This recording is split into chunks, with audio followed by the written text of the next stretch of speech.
네, 오늘 이 시간에 그리스도의 복음에 합당하게 생활하라. 그리스도의 복음에 합당하게 생활하라. 이 제목의 말씀을 가지고 함께 하나님의 은혜를 나누겠습니다. 저를 따라해 보시겠습니까? 그리스도의 복음에 합당하게 생활하라. 그러한 은혜가 있기를 간절히 축복합니다. 오늘 예배를 통해서 복음의 그 능력이 우리의 삶에 새로워지고 우리의 모든 삶의 자리에, 모든 생활 속에서 주님의 복음의 역사가 우리의 삶을 통해서 이루어지기를 주의 이름으로 축복합니다.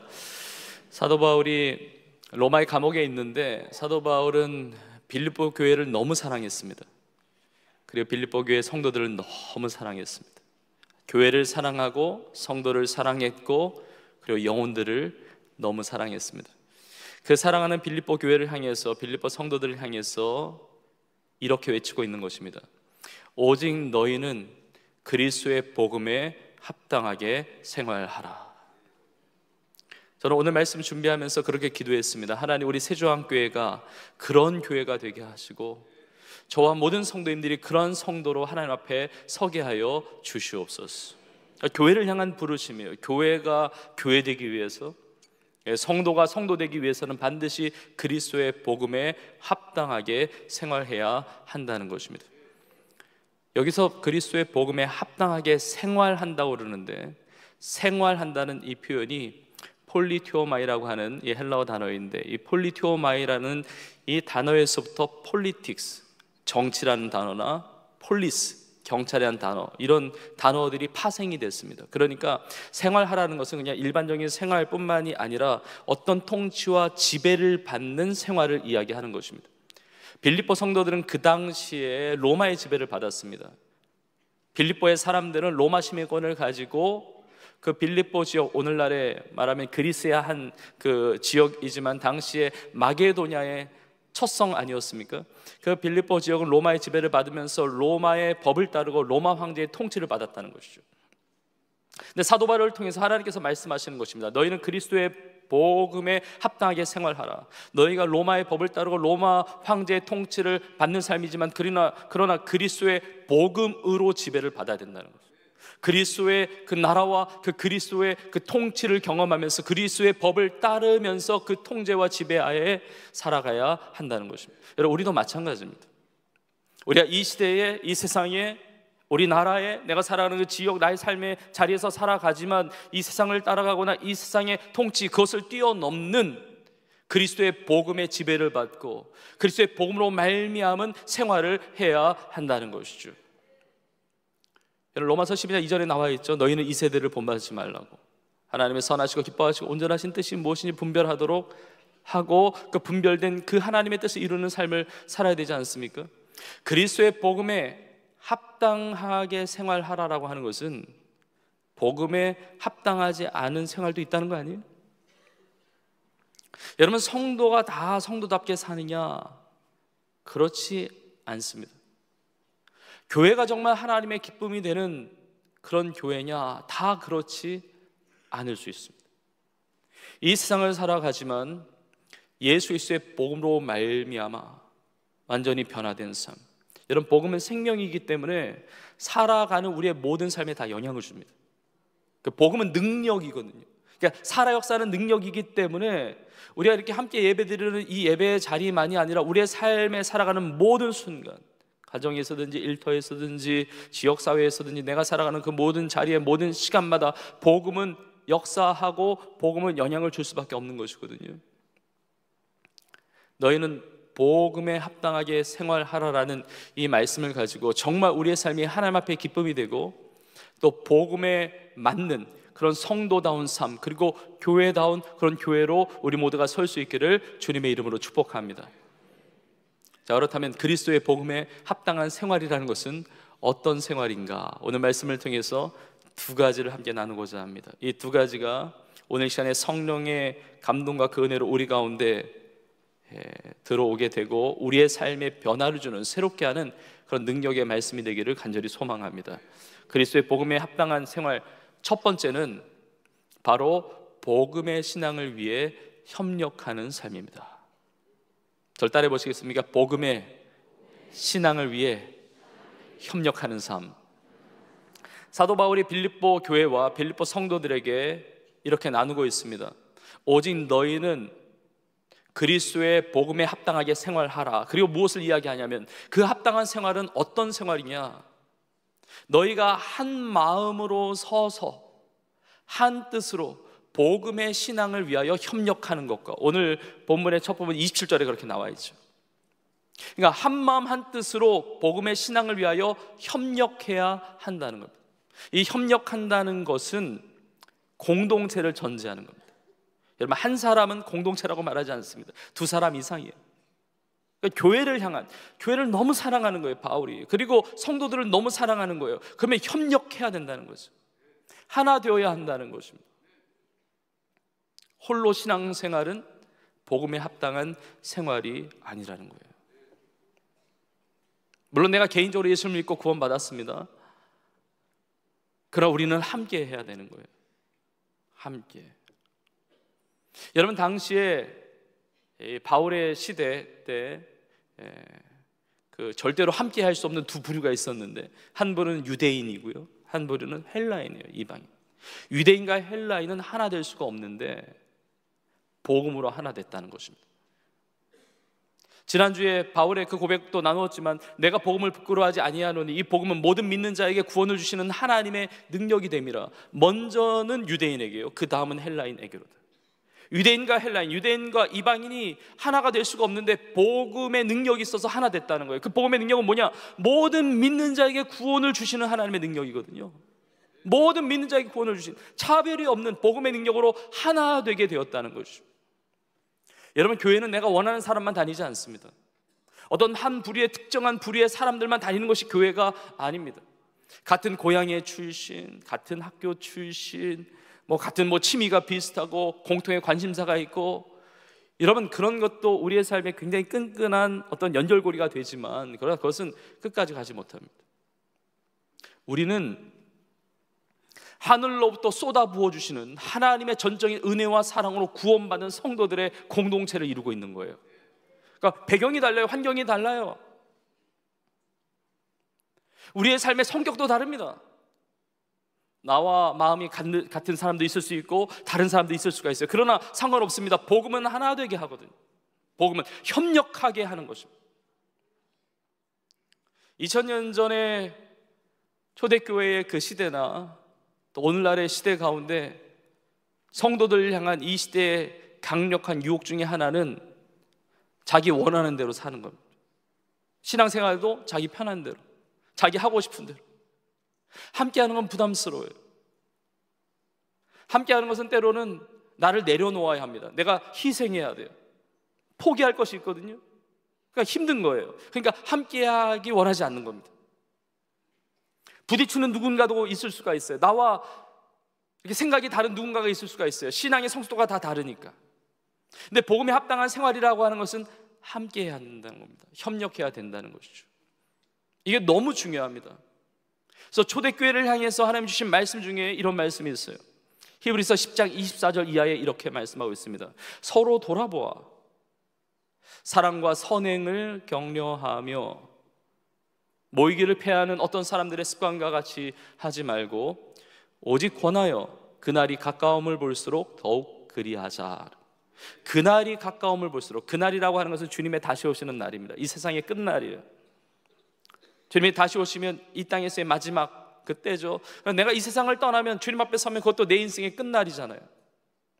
이 땅을 살아가는 마지막 날이 내 삶에 가까이 오물 볼수록 어떻게 하라는 것입니까? 모이기를 힘쓰라는 거예요. 서로 사랑과 선행을 격려하라는 것입니다. 서로 돌아보라는 것이죠. 교회를 다니는데 모두가 다 서로를 돌아보지 않습니다.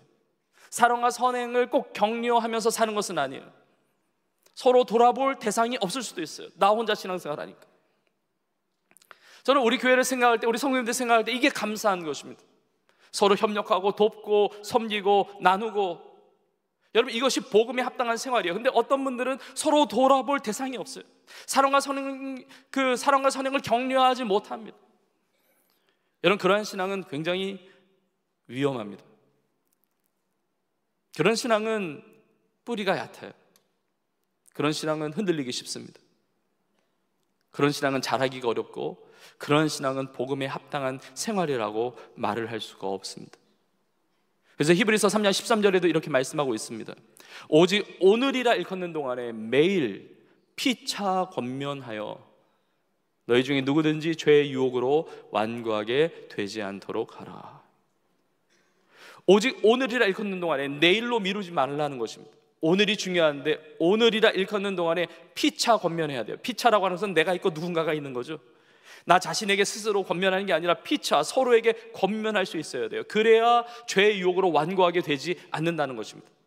뒤집어 얘기한다면 피차 권면하지 못하고 함께하지 못하면 죄의 유혹에 완고하게 된다는 거죠. 홀로 신앙생활한다? 사단의 밥이 돼요. 신앙이 어렵습니다. 죄의 유혹에 완고하게 되는 것입니다. 막 격려해야 되거든요. 위로해야 되거든요. 도전받아야 되거든요. 함께 서로를 도와주고 중보하고 기도하고 함께 복음의 말씀을 나누면서 세워져 가야 되거든요. 근데 홀로 신앙생활하면 이게 어렵다는 거예요.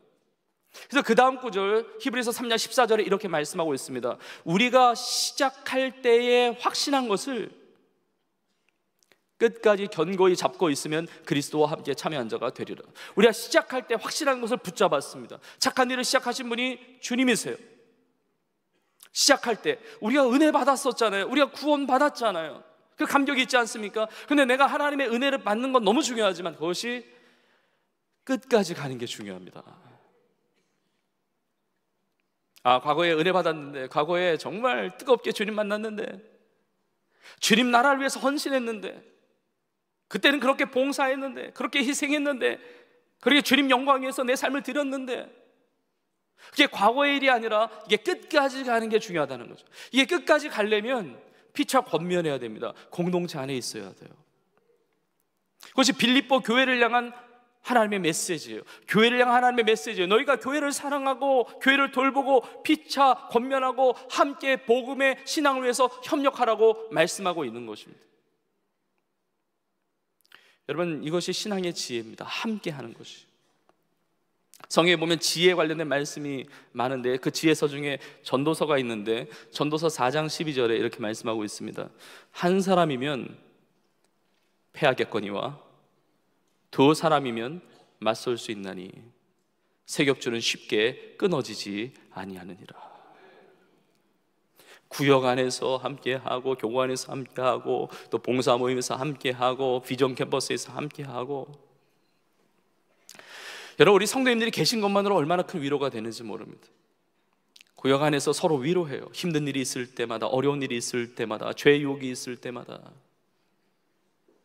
병들어 투병생활 가운데서도 위로가 됩니다. 힘이 됩니다. 세워줍니다. 자녀의 어려움이 있을 때, 가정에 아픈 기도 제목이 있을 때 함께 나눠요. 얼마나 큰 힘이 되는지 모릅니다. 생활과의 어려움이 있을 때 함께 돌보며 나눕니다. 신앙에 갈등이 있을 때 세워줍니다. 중보기도 해줍니다. 함께 하나님의 나라를 이루어가는 거예요. 성도님들 한 분 한 분이 존재만으로도 위로가 되는 분들이에요. 저에게도 우리 성도님들이 얼마나 큰 위로와 힘이 되는지 모릅니다. 우리 서로에게 얼마나 큰 위로와 힘이 되는지 몰라요. 여러분 모두가 서로에게 큰 위로와 힘과 그 능력이 되어주시기를 주의 이름으로 축복합니다. 네. 이럴 때는 적극적으로 아멘 하시는 게 좋아요. 함께 협력해야 돼요. 여러분, 초대교회는 그렇게 생활했습니다. 초대교회. 왜냐하면 그것이 신앙의 능력이거든요. 그것이 복음에 합당한 생활이거든요. 사도행전 2장 42절에 보면 이렇게 나와 있습니다. 그들이 사도의 가르침을 받아 서로 교제하고 떡을 떼며 오로지 기도하기를 힘쓰니라. 오순절날 성령이 임했습니다. 강력하게 성령이 임했습니다. 그리고 베드로가 설교할 때 3,000명이 주님 앞에 돌아왔습니다. 3,000명이 돌아오고 예루살렘 교회, 초대교회가 시작이 되었습니다. 그 3,000명이 따로따로 개인적으로 신앙생활한 것 아니었습니다. 개인적인 기도 생활이 있었을 것입니다. 개인적인 예배 생활이 있었을 것입니다. 개인적으로 주의 복음을 붙들고 살았을 거예요. 그러나 함께 모였습니다. 함께 했습니다. 복음의 신앙을 위하여 협력했습니다.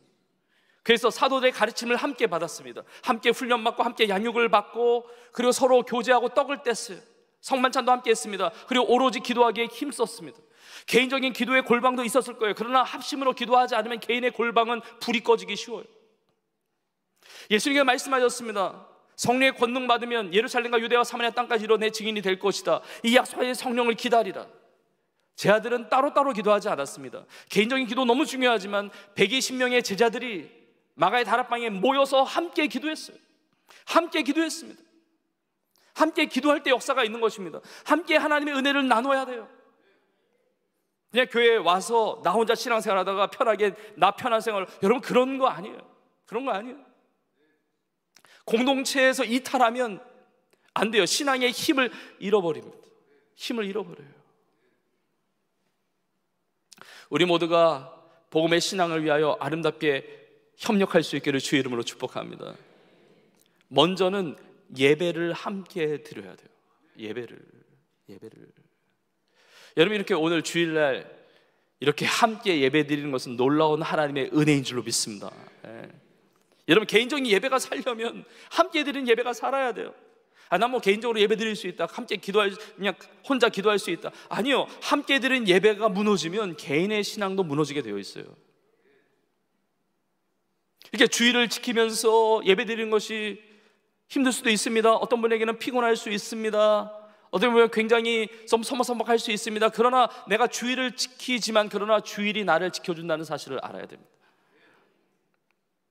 함께 구역에서 예배드리고 함께 가정에서 예배드리고 함께 격려하고 위로하고 세워주고, 그때 복음을 위해서 합력하면서 이 신앙을 위해서 합력하면서 살아갈 때 이 그리스도의 복음에 합당한 삶이 되는 것입니다. 그리고 함께 이렇게 예배 드릴 뿐만이 아니고 삶의 자리에 가서 함께 복음의 사역을 위하여 협력하는 것입니다. 사도 바울이 너희가 한 마음과 한 뜻으로 복음의 신앙을 위하여 협력하는 것과 이야기할 때 이 복음의 신앙을 위하여라고 하는 것은 그 사도 바울의 마음의 중심에 복음 전파의 진전을 위해 쓰임받으라는 메시지가 있는 거예요. 복음의 신앙을 위한 것은 복음 전파를 위한 것입니다. 영혼 구원을 위한 거예요.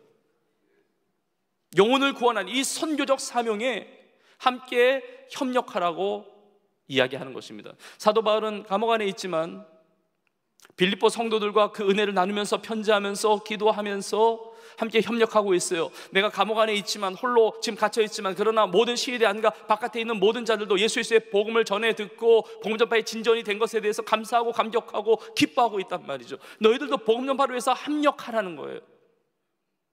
하나 되라는 것이죠. 여러분, 그런 차원에서 우리 교회가 하나님 앞에 그 한 비전을 가지고 그 예수님의 지상명령, 너희는 가서 모든 민족으로 제자 삼으라는 이 지상명령, 그리고 이웃사람 나누는 자치를 앞두고 우리가 태진자를 품고 기도하고 전도하고 그리고 많은 선교사님들 돕고 선교의 많은 여러 사역들을 감당하는 것, 놀라운 축복이라고 믿습니다. 이게 복음의 신앙을 위해서 협력하는 것이거든요. 복음의 신앙을 위해서. 지금 2주간 태진자를 품었는데 지금 11,100여 명의 영혼들을 품었어요. 여러분, 개인적으로 품을 수 있지만 함께 품는 거예요. 이것이 복음의 신앙을 위해서 협력하는 겁니다. 함께 품고 교구에서 구역에서 얼마나 뜨겁게 은혜 가운데 그걸 나누는지 몰라요. 오늘도 지난주에 이어서 통일촌 아우리치 우리 교구 식구들이 가서 일부 예배 때 파주 운천에 있는 우리 새한번더센터에서 함께 예배를 드렸고, 지금 통일촌 마을로 들어가서 통일촌 교회와 지금 연합해서 예배를 드리고 있어요.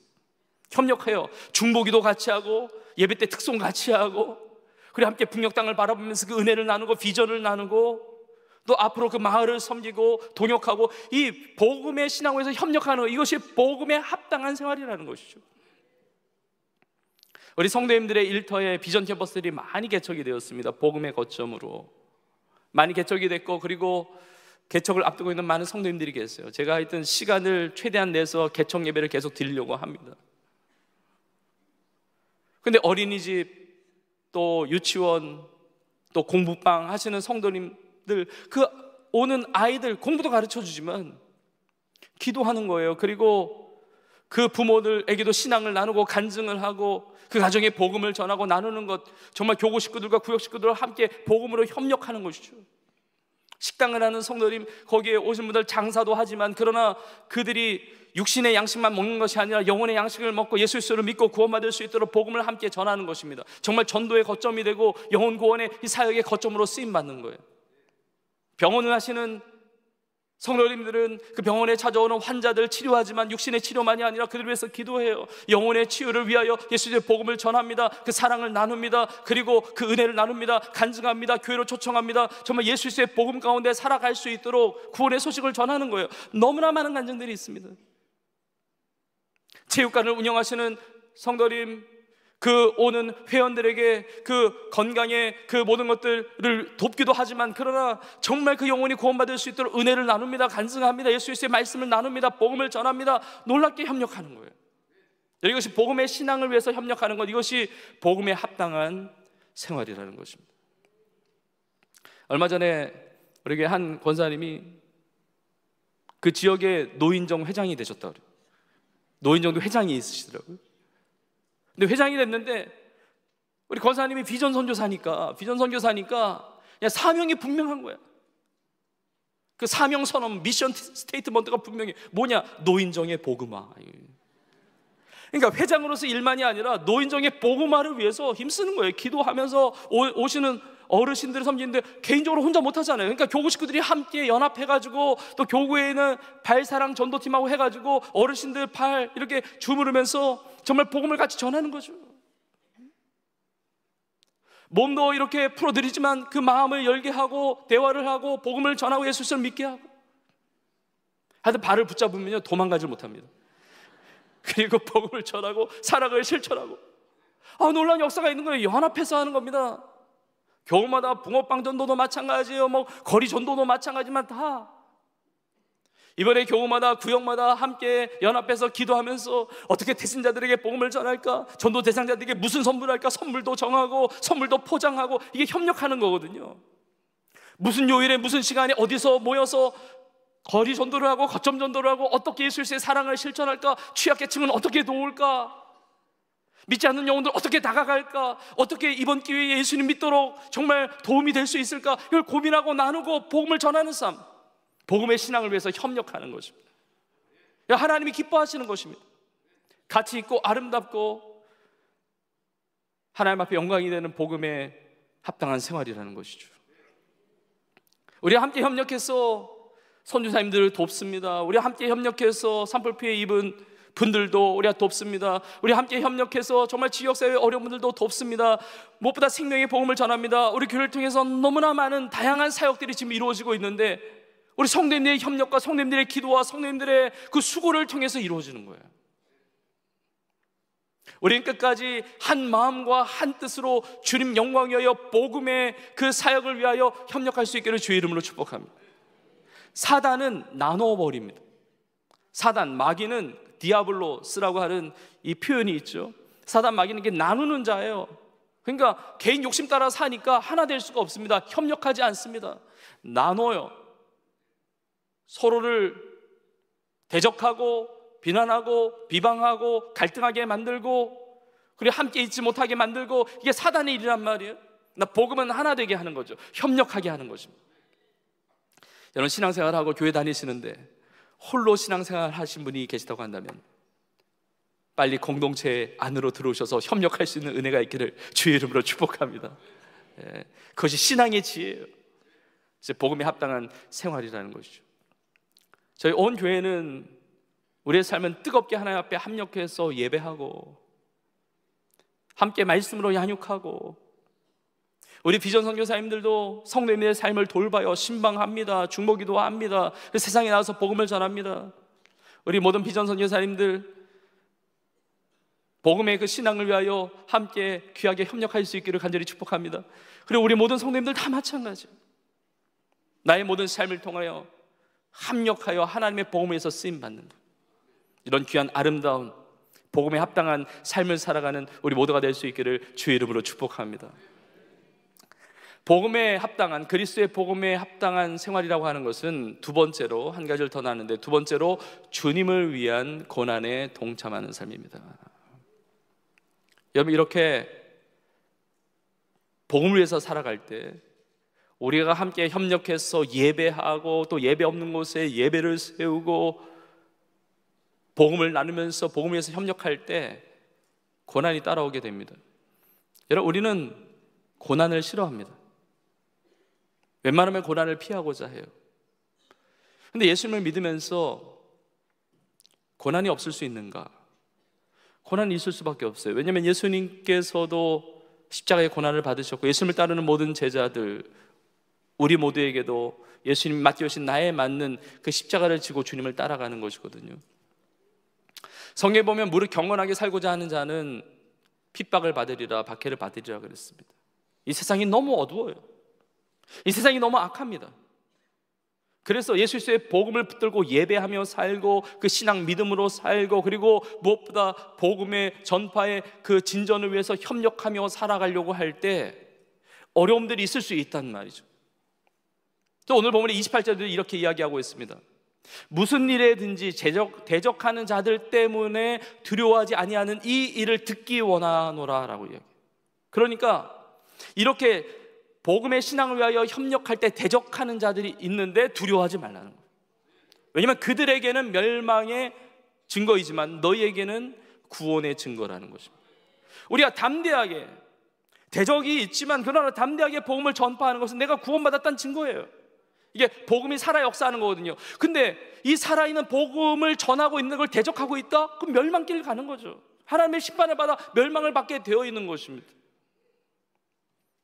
여러분, 성도의 삶은 군사로 사는 거거든요. 이 땅을 살아가면서 영적인 싸움이 있는 거예요. 영적인 전쟁이 있는 것입니다. 그래서 교회는 유람선이 아니라 전투함이라고 말을 하지 않습니까? 에베소서 6장에 보면 마귀의 간계를 능히 대적하기 위하여 하나님의 전신갑주를 취하라고 그래요. 이 갑옷을 입으라는 거죠. 전쟁에 나가는 사람이니까 하나님의 전신갑주를 취하라는 거예요. 불화살들이 막 날라오지만, 사단의 불화살들이 오지만 믿음의 방패로 막아서고 성령의 것 말씀의 능력으로 이기라는 거예요. 두려워하지 말라는 것이죠. 복음을 위하여 그 고난에 동참하는 것, 주님을 위하여 고난에 동참하는 것. 우리는 잘 살아가는 것만이 하나님의 복이라고 생각하는데 그렇지 않습니다. 주님을 위한 어떤 고난이 있다면 그것은 어마어마한 내 인생의 복입니다. 그래서 오늘 본문의 29절에 보시면 이렇게 나와 있는 겁니다. 그리스도를 위하여 너희에게 은혜를 주신 것은 다만 그를 믿을 뿐 아니라 또한 그를 위하여 고난도 받게 하려 하십니다. 자, 우리가 예수 그리스도의 그 은혜로 구원을 받았습니다. 하나님의 전적인 은혜로 우리가 믿음으로 구원을 받았어요. 여러분, 이것이 놀라운 축복입니다. 놀라운 축복이에요. 구원받은 것이 축복이잖아요. 이게 은혜입니다. 구원받은 게 은혜예요. 그런데 그리스도를 위하여, 주님을 위하여 고난받는 것도 나에게 은혜입니까? 그리스도를 위하여 고난받는 것이 나에게 복입니까? 아멘이 별로 없을 줄 알았어요. 우리는 잘 살아야 돼. 고난이 없어야 돼. 이게 주님의 마음이죠. 사실은 사랑하는 자녀가 고난받기를 원하시는 우리 하나님이 아니시죠. 그런데 놀라운 것은 이 고난을 받는 것도 나의 삶에 엄청난 복이라는 거죠.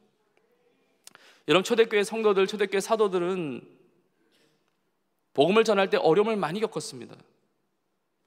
복음을 전할 때 공의 앞에서 공개적으로 비난을 당하기도 하고, 채찍질을 당하기도 하고, 감옥에 들어가기도 하고, 예수 그리스도의 이름으로 말하지 말라고 협박당하기도 했습니다. 근데 초대교회 사도들은 어떤 신앙생활을 했느냐? 사도행전 5장 41절 이하에 이렇게 나와 있습니다. 사도들은 그 이름을 위하여, 예수님의 이름이에요, 그 이름을 위하여 능욕받는 일에 합당한 자로 여기심을 기뻐하면서 공의 앞을 떠나니라. 그들이 날마다 성전에 있든지 집에 있든지 예수는 그리스도라고 가르치기와 전도하기를 그치지 아니하니라. 그러니까 사도들, 초대교회 성도들, 그 사도들은 어떻게 살았냐면 복음을 전할 때 어려움이 있잖아요. 두려워하지 않습니다. 오히려 예수 그리스도 때문에 내가 능욕받는 것을 당연하게 여겼어요. 예수 그리스도로 말미암아 고난을 당연하게 여겼고 그것을 기뻐했다는 것이죠. 내가 성전에 있든지 집에 있든지 예수는 그리스도라고, 예수는 나의 구주시라고, 구원자이시라고, 유일한 길이요 진리요 생명이신 구원자시라고 날마다 가르치기와 전도하기를 쉬지 않았다는 거예요. 여러분, 고난을 받는데 왜 기뻐할 수 있습니까? 아니, 어려운 일을 당했는데 왜 즐거워할 수 있습니까? 이게 말이 됩니까? 고난이 없어야 되잖아요. 근데 예수님 때문에 받는 고난을 기뻐했다는 거예요. 왜 기뻐할 수 있었습니까? 그 비결이 있습니다. 로마서 8장 18절에 이렇게 말씀하고 있습니다. 생각하건대 현재의 고난은 장차 우리에게 나타날 영광과 비교할 수 없도다. 생각하건대, 우리가 생각을 하면서 살아야 돼요. 근데 이 생각이 믿음의 생각이에요. 이 믿음이 없으면 고난을 뚫고 가지 못해요. 믿음이 있는데 뭐냐면 그리스도를 위한 고난은, 현재는 고난이지만 고난만 보는 것이 아니라 장차 나타날 영광과 비교할 수 없다는 거예요. 어마어마한 영광인 거죠. 주님을 위한 고난. 여러분, 이것은 진짜 우리의 삶의 복이에요. 예수님의 발자취를 따라가고 예수를 위해서 고난을 당할 때 주님이 주시는 위로가 무엇인지를 압니다. 주님이 주시는 회복과 주님이 주시는 격려와 주님이 주시는 은혜가 무엇인지를 알게 돼요. 예수님께서 산상수훈에서 8가지의 복에 대해서 말씀하셨는데 8복이죠. 근데 8번째 복이 바로 이것입니다. 마태복음 5장 11절에 이렇게 말씀하고 있습니다. 나로 말미암아 너희를 욕하고 박해하고 거짓으로 너희를 거슬러 모든 악한 말을 할 때에는 너희에게 복이 있나니. 이런 일 당하면 힘든데 너희에게 복이 있다는 거예요. 그래서 어떻게 하라고요? 그 다음 절 12절에 말씀하고 있습니다. 기뻐하고 즐거워하라. 하늘에서 너희의 상이 큼이라. 너희 전에 있던 선지자들도 이같이 박해하였느니라. 예수님을 위한 고난은 우리의 삶의 복이 된다는 겁니다.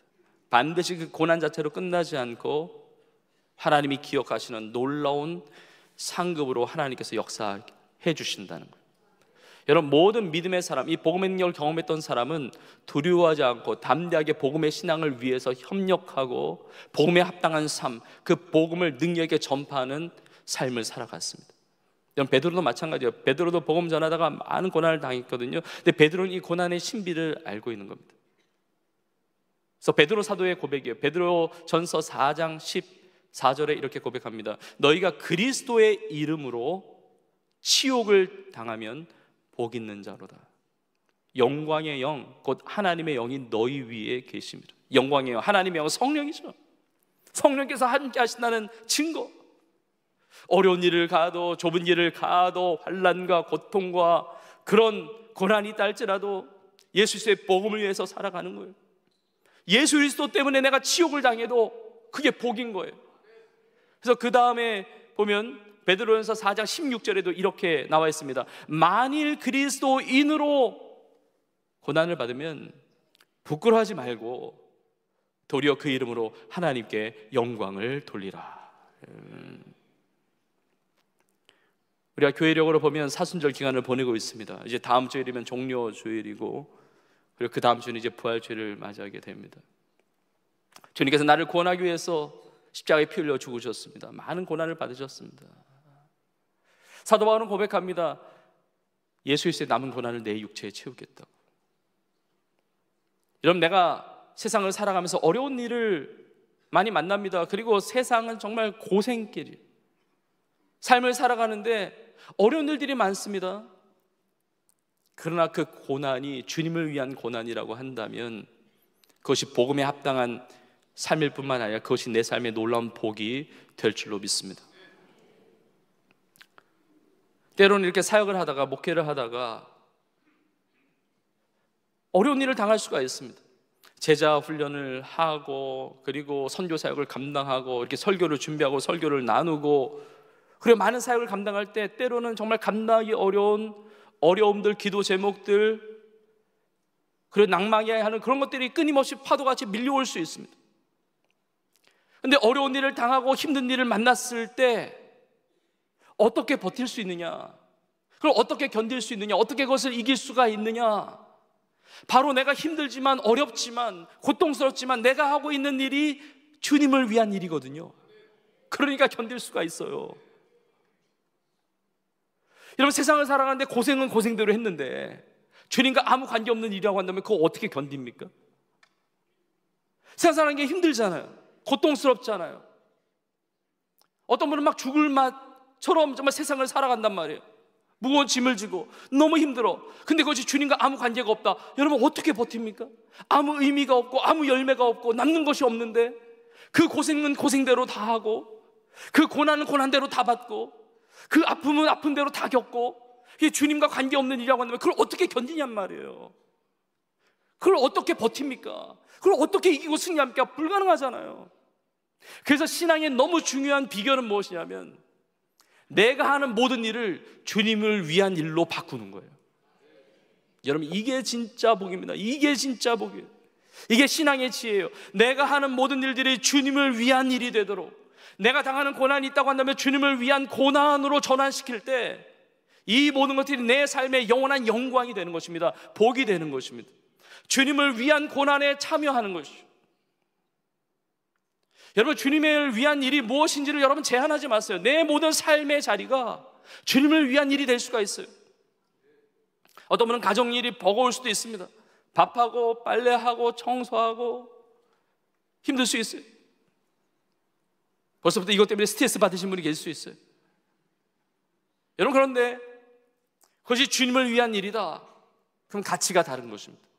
이 밥을 먹고 힘을 내서 세상에 나가서 예수 그리스도의 향기를 바라는 삶으로 돕는다. 그 주님의 일을 위한 거예요. 내가 새 옷을 입고 빨래한 옷을 입고 나아가서 사람들을 만나고 교제하고 주의 복음의 사역을 감당하는데 돕는 일이다. 그러면 주님께서 기억하시는 복음을 위한 일이 되는 것이죠. 여러분, 마태복음 10장 42절에 예수님이 이렇게 말씀하셨습니다.